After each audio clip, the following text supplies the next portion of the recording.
Hi,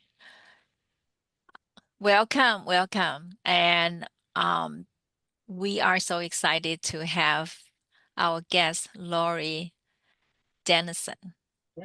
to be our guest today. Um, this is in May, and Dr. J is having uh, some technical component that cannot be join us at this interview session. So this is the healing step to wellness with Dr. J and May. And today, May will be here to host the podcast.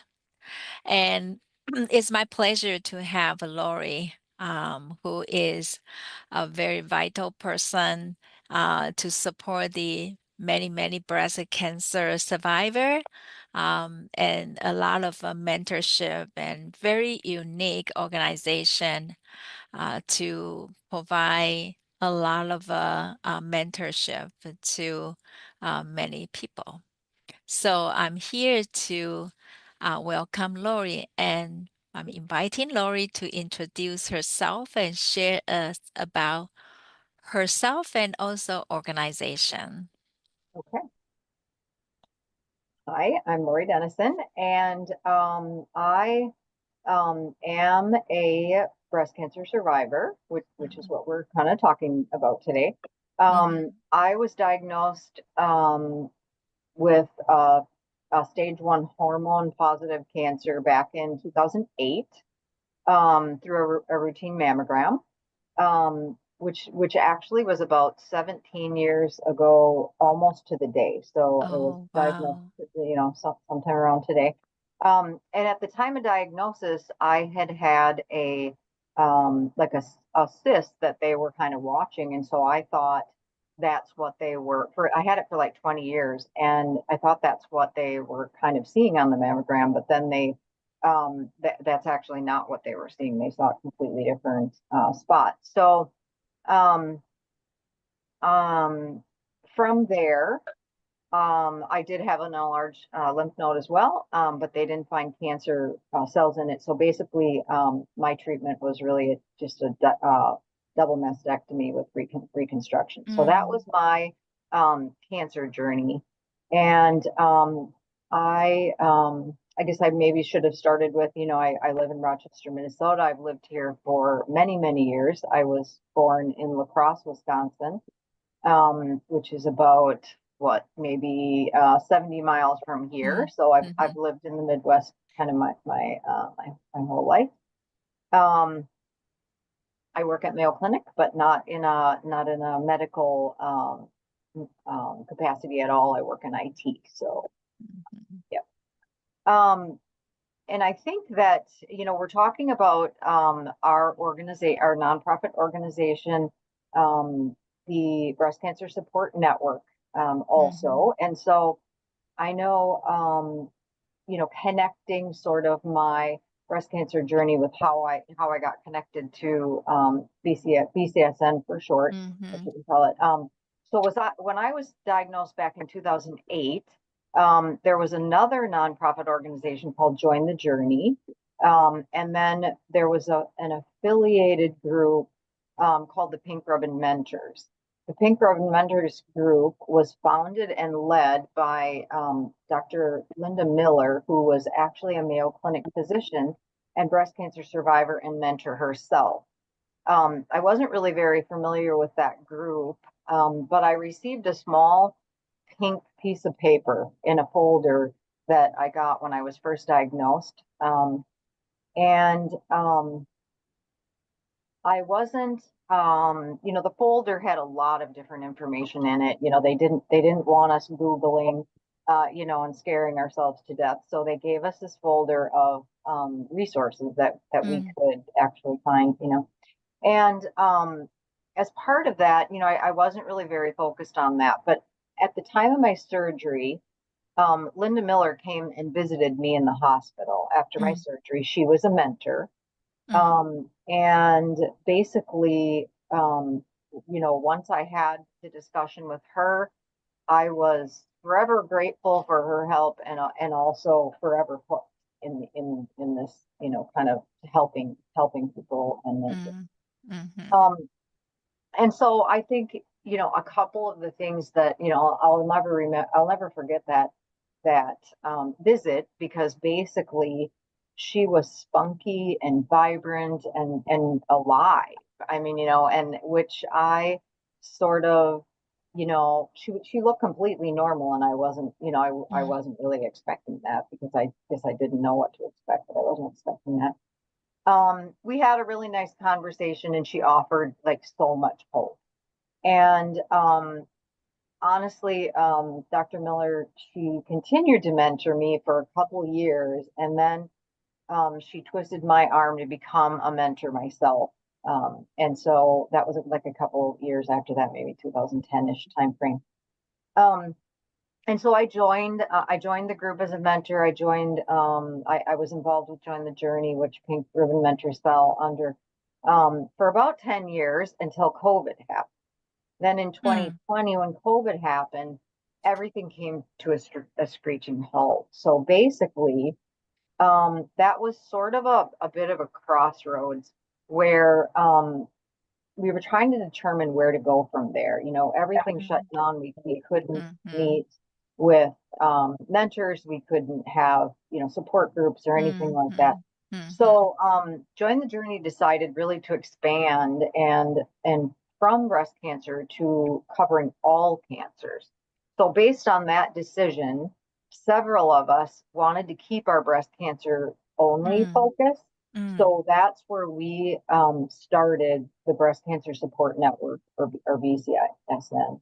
So that's how BCSN kind of came to be. Um, and the nice thing, as an added bonus, um, beyond, because of COVID, most of our support that we do today is really virtual. We mm, will do, one-on-one. We do have a program for one-on-one, but mhm, basically we do a lot of virtual, and it fits well, I think, into kind of our mm, post-COVID, virtual world. So, mhm. so that's a little bit about me and how I got connected with BCSN and how BCSN came to be. Wow. Wow, what a journey. I capture the two key words that you mentioned here, Yeah, got my attention is yeah, your mentor, Dr. Miller, was a very yeah, vibrant. hmm, She provided the hope. Okay. yeah, I think those are two very important things for any person who right, trying, in a stage to go through their health recovery journey.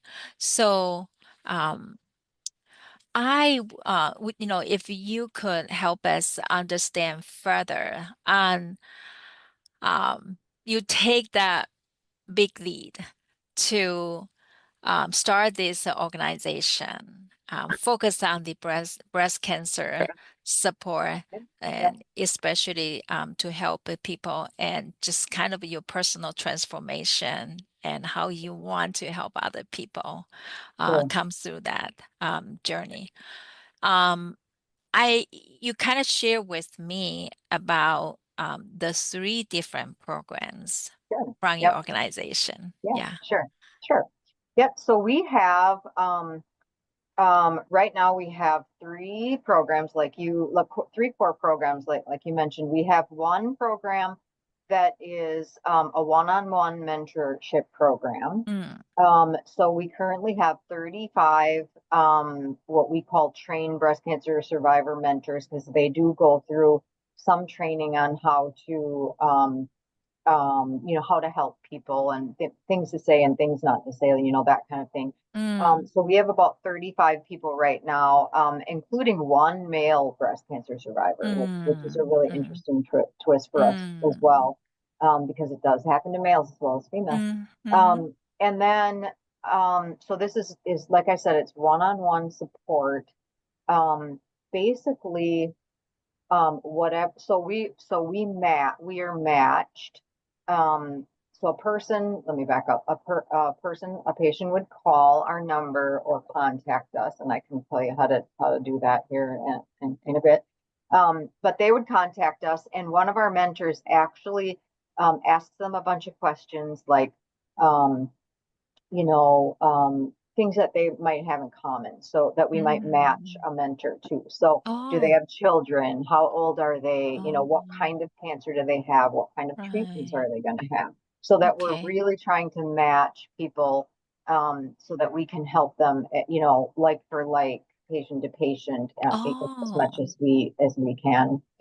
And so that's our one-on-one mentorship program. Then we have a a weekly non-metastatic virtual support group. So basically, this is a virtual support group for people that have stage 0 to 3 cancers, breast cancer, and breast cancer only. So we are focused on breast cancer, people with a breast cancer diagnosis. Um, this is a weekly support group that meets on Monday nights at 7 p.m. Central Time. Two of our survivors facilitate the meeting and the discussions. And so they're along with patients that join. We do have occasionally male providers that will join, share their expertise, answer questions that people have from more of a medical perspective. And actually, on average, there's probably about 45 attendees that join the meetings, each week. that's a Um, lot. Very it part. is a lot, Yeah, yeah. because the one thing that I always say is, like one on one, Rochester is a lot of patients that come from everywhere. Mm, So mm, we only catch people when they're here for treatment, or mm, the mm, few people that are being newly diagnosed. Um, and with these virtual support groups, like we can reach so many people, like mm, really worldwide. All they need is an internet connection, and we do mm, have people joining from the U.S., Canada, Australia, mm, like all over the place. In fact, we mhm. even have interpreters that Mm. speak 5 or 6 different languages, so we Wow. can bring people in, and we hope to even grow that a little Mhm. bit more in the past. But we can reach so many more people than we have in the Wow. and then the third group is a monthly metastatic group. So this group supports, it's specifically for metastatic breast cancer patients. Um, they meet virtually the second Wednesday of every month at 7 p.m. Central Time. Again, we have two of our mentors that or our survivors that facilitate the discussions, but a lot of times with the metastatic, they kind of facilitate their own conversations. Um, we do, and then every other meeting, there's also Mayo Clinic medical oncologist that joins the discussion more for like deeper medical type questions and Mm, conversations. Because we as mentors, we don't talk anything medical. It's mhm. all patient to patient things that we can help and support with. Um, Around non-medical type things.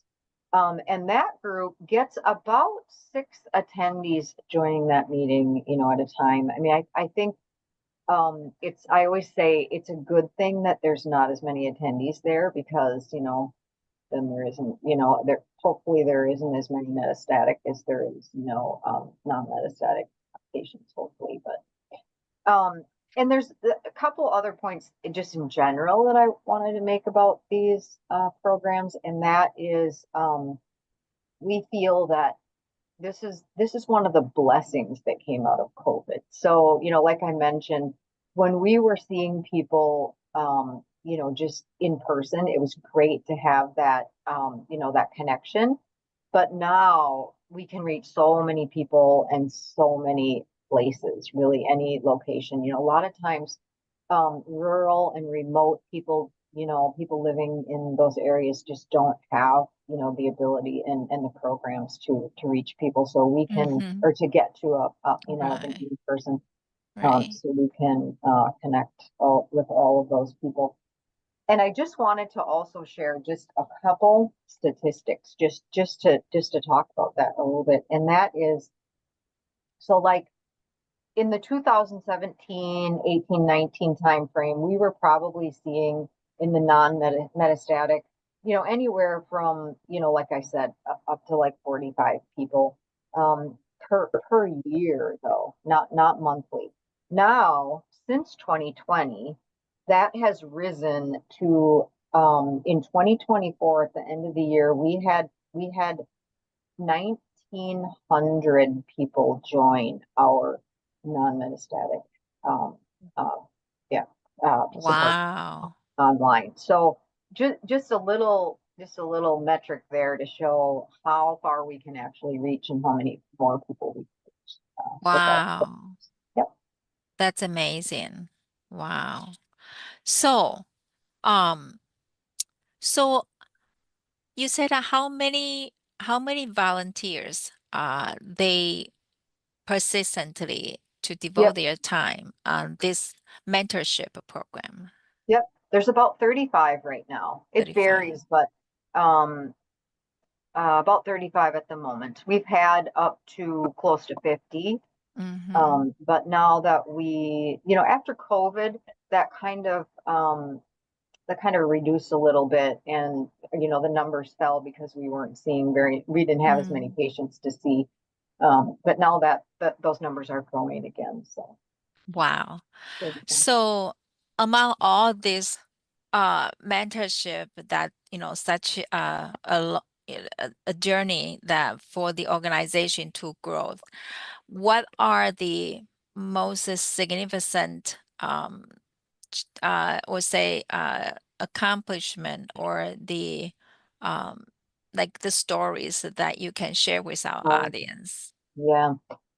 Yep. I mean, we get so many people. I mean, we do get a lot of testimonials. We put some of them on our website, but a lot of people, send us emails and tell us how much we've given them hope. Our goal is always to make the connections to make them feel less alone, provide hope, listen to them, and just encourage them to keep a positive mindset. More like I can do this. We will, you know we will help you through it. We'll help get you through it. No matter what Mm, you're feeling or whatever your challenge is, patient to patient, we mm-hmm, will help you. No, no question is too big or too small. mm-hmm, We're available, almost any time. But what they tell us really is that, and I know I've experienced in my own journey, is that there's a lot of friends and family that want to support you. They're there for you. They want to support you, mm-hmm, and but they don't truly understand, mm, what the challenges are, and mm, you know how how alone you can feel when everybody is off, having fun and doing mm, different things, and you just don't feel like you can do mm, it, or the side effects from the mm. treatments, Treatment. and the long-term effects of those treatments as well. Mm, mm, So we get a lot of comments about that, and we get a lot of comments about how appreciative they are for this mm-hmm, connection, and the ability to really pair, or even in the online, to join every week. Sometimes it's just join, be with other people, listen, you know, hear what other people are mm-hmm, experiencing, so that they know what they're experiencing is probably normal, because other people are experiencing it as well. mm-hmm, mm-hmm, Um, so we get a lot of comments like that. And our mentees are so appreciative of that. The other thing that I'll say is, like, we as mentors we've really made a lot of lifelong friends. I mean, I still connect mm, with a lot of the mentees that I've had. I still connect with Linda Miller, who was, Mhm. my mentor. Mhm. And it's really sort of a community in itself. You know, Mm.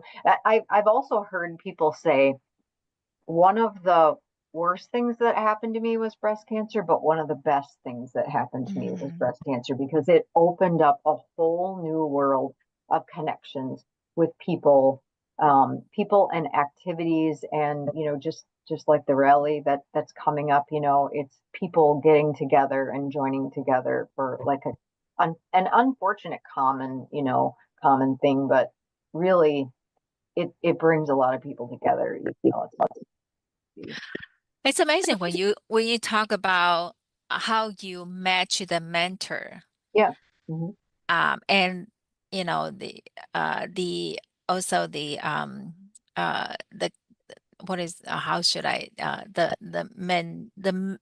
mentee, the The mentor and the mentee, yeah. mentees. Hmm. And to match based on the background, the family, and also the type of the cancer. So, do you see the mentees that in the beginning, at a very early stage, um, what are the most concern they have? And Fear. then, yeah, what concern they have, and especially when they are dealing with the work, their job, and also their family, especially if they have a young family. I I just cannot imagine that how And much they have to process in their head. right. Fear of that they're not going to survive, fear that they're not going to be there for their family and their Mm, kids. Um, the other thing is, how do I balance my family and mhm, when I'm tired and when I'm sick, how do I talk to my kids about this? mm, How do I talk mm, to my family about this? How do I um, you know, how do I be strong for them? We mm, always tell people too. A lot of times they say, I'm the rock. I'm what keeps my family together. And now I mm, can't. I don't have the strength. mm, I feel like mm, I mm, don't have the strength. And we always tell them, you know, let people help you. mm, We are human, and when we can't be the rock, then let somebody be the rock for you or mm, help you be the rock. Because so many times people say, I don't need help. I can handle this. I've gotten through a lot of things in my life and I can handle it. But then when they start having their treatments and they really get into it, and really the diagnosis really sets in, because a lot of them will say, when they're given the information, here's the number to these mentors, call them if you need to. They're like, yeah, I won't really need that probably. And they call and they say, mm, I didn't think I need this, but I really need this. So we tell them it's not a weakness. Let us help mm, you. Let mhm, us be, help you help walk side by side with you through mhm, this journey. Help us. mhm, We've been through it, so mhm, let us help you get through it as well. But a lot of it is, people are just afraid of, what if I can't do this? What if I'm not here? What about body image? And what about, can I have children? A mhm, lot of them are, if they're young, they're concerned, can I have children? mhm, Things like that. So those are some of the fears that we hear a lot as people are mm, starting out in their journey in connecting us, and that's why we want to connect people with as close as we can get. If we have a young patient, we would love to connect them with somebody that is also thinking about mm, having children or have mhm, children after mhm, after their treatment. So anything that we can match people with, and we try to bring on mentors that is a very diverse group, also mm, in age and all kinds of things. So mhm, we mhm, try to build out to be as flexible as we mm, can be. mhm. So, can you give us the idea about the demographic that you have among all these mentees? and their Sure. age group and Yeah, sure. let's see. Yep, in the 35 people, we have people in their upper 20s, we have people in their 40s, we have Mm, people in their 50s, 60s, 80. We mm-hmm, have a male.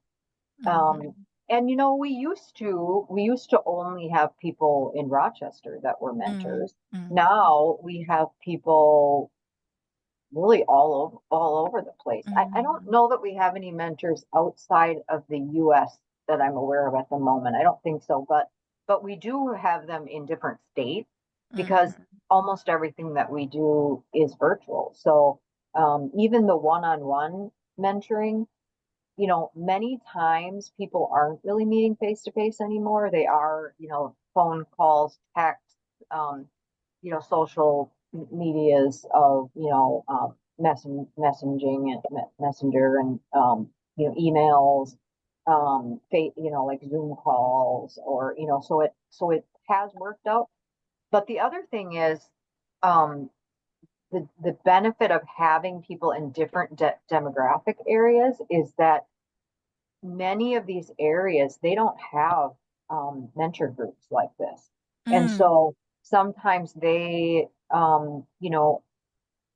if they're in a local area, say they're in North Carolina or something like that, and we match up with a either a new mentee or um, new mentors. Sometimes they are like, "Oh, we live in North Carolina. Let's get mm-hmm. together, and Yeah. let's meet." Or somebody does on one of the virtual support groups say, "I'm located here."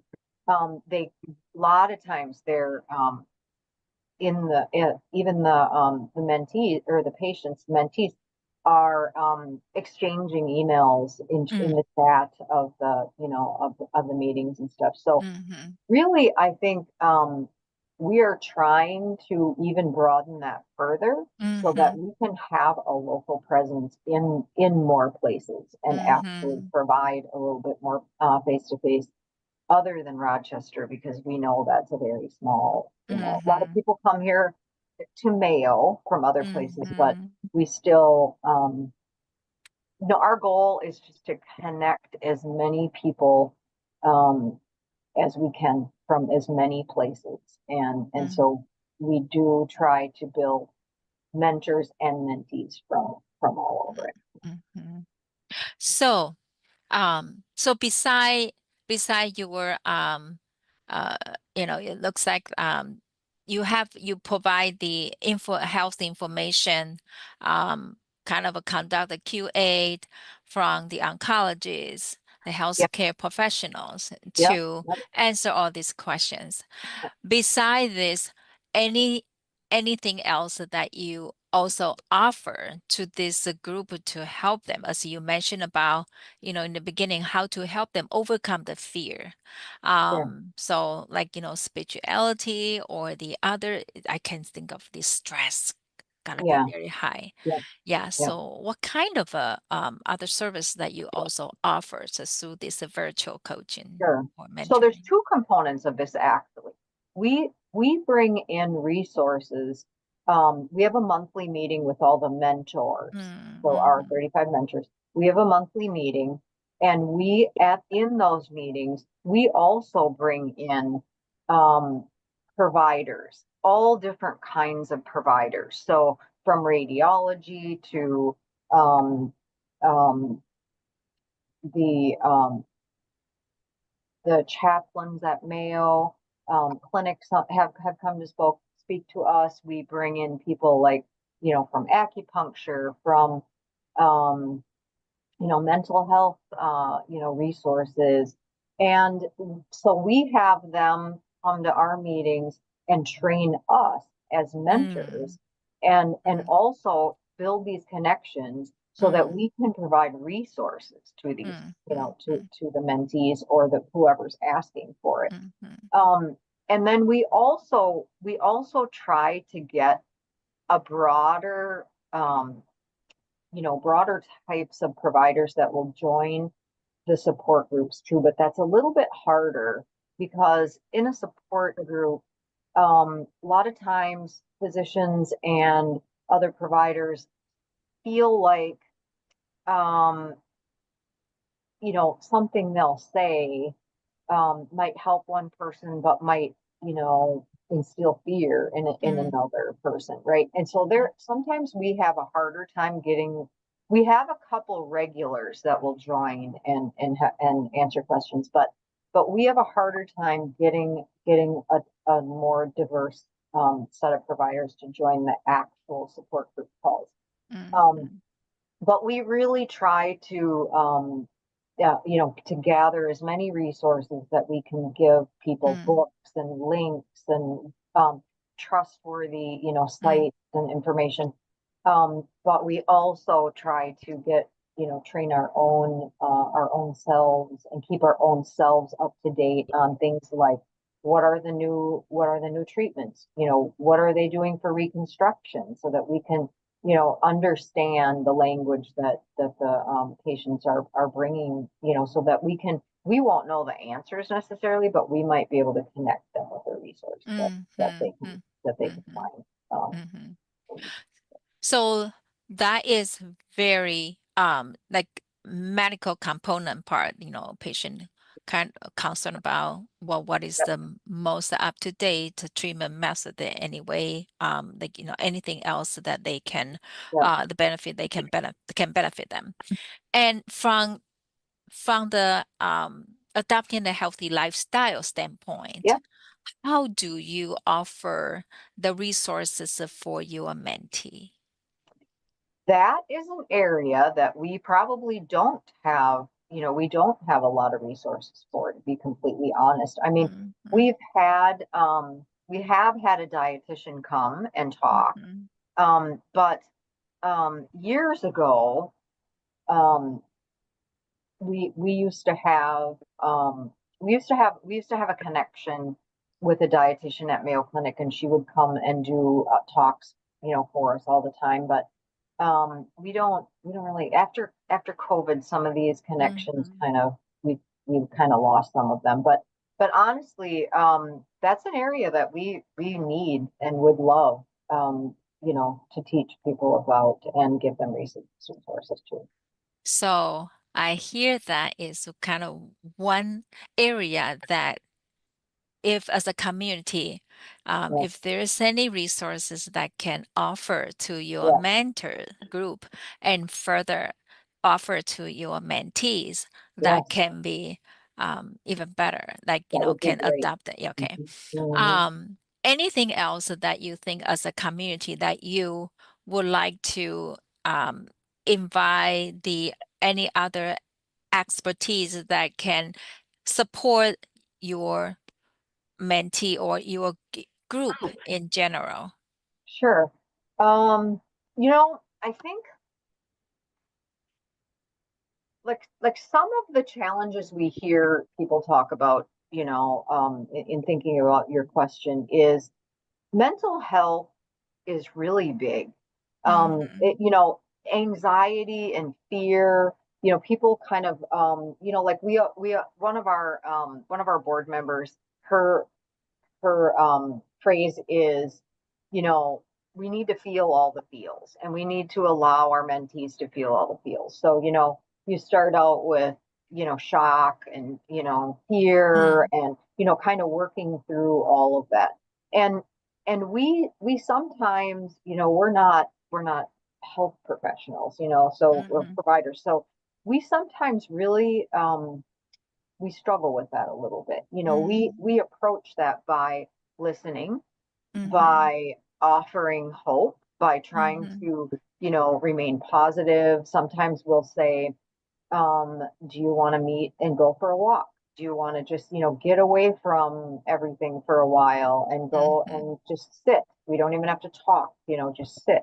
mhm, Or, those are the kinds that we things that we try to do, but that's an area I think that we could do better with, and I wish we had more mhm, resources to give them because it is a big thing. Loneliness, a lot of them are lonely. They feel even if they have people around them, like I said, they're lonely because they feel like Mm, people don't really understand, mhm, 100% what they're going through.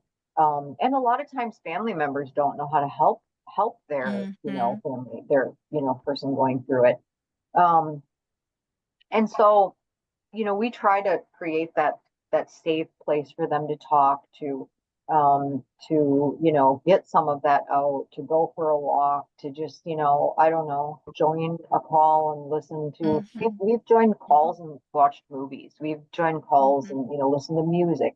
We've joined mhm, calls and did breathing exercises and things like mhm, that, especially for the one our one-on-one mentors, mentees, mentor mhm, mentees, whatever they like whatever they need, but we are limited in what we can really provide in some of these areas, like I said before too.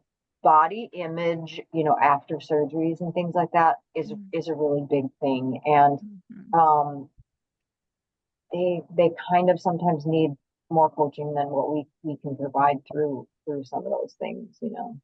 We try to, I think we hear them say, we see you, just like I felt with when Linda Miller came to talk to me and after surgery. Like, I'm looking at her and I'm like, oh my gosh, she's back to her life. You wouldn't even know she had breast cancer because she was bubbly and happy, and she just looked like a normal person and was enjoying everything. She was working, she was managing all of her things.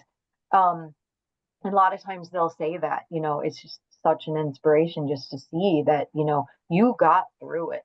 You actually did get through it.